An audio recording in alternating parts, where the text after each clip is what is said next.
Nous avons été invités à cette rencontre que l'ONG Répatisseur a organisée en vue de la recherche de la paix.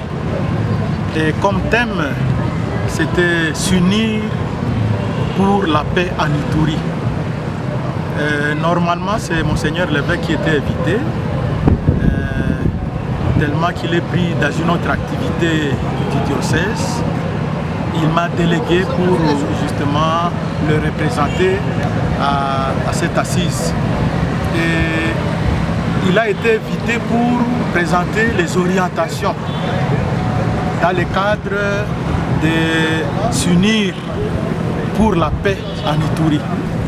Et nous avons exposé cette pensée à 4 points. D'abord une introduction pour présenter cette journée qui nous réunit et qui nous invite justement à nous unir pour la paix. Et après l'introduction, nous avons présenté la situation vécue et que nous continuons encore à vivre. Et ce sont ici les défis.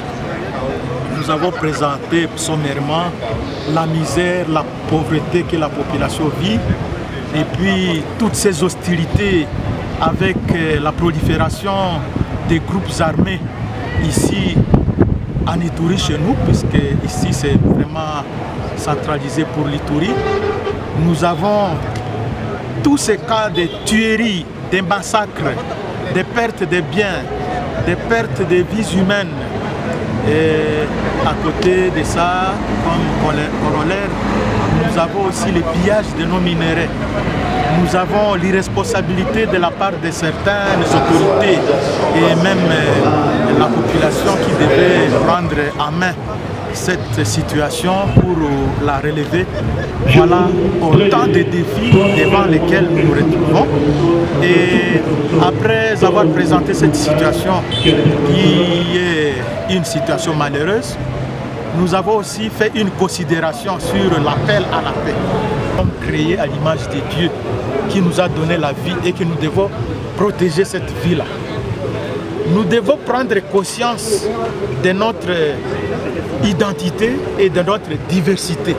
Et ce n'est pas sur base de cette diversité-là que nous devons nous mettre en conflit, mais en prenant conscience de notre identité et de notre diversité.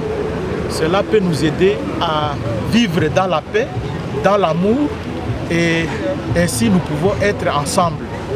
Nous avons aussi soulevé le fait qu'il faut, avec ces groupes armés, on a eu l'armement de ces groupes, mais maintenant il faut passer à la phase de désarmement.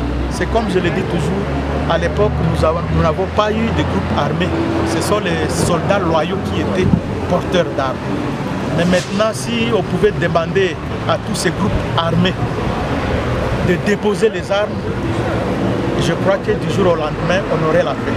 Donc, ce désarmement est une phase à laquelle nous devons aboutir pour que nous puissions être là pour la paix. Ça fait aussi tant d'autres orientations qui ont été données, que chacun joue son rôle et que chacun se mette dans cette peau-là d'être en synergie, en collaboration pour la paix.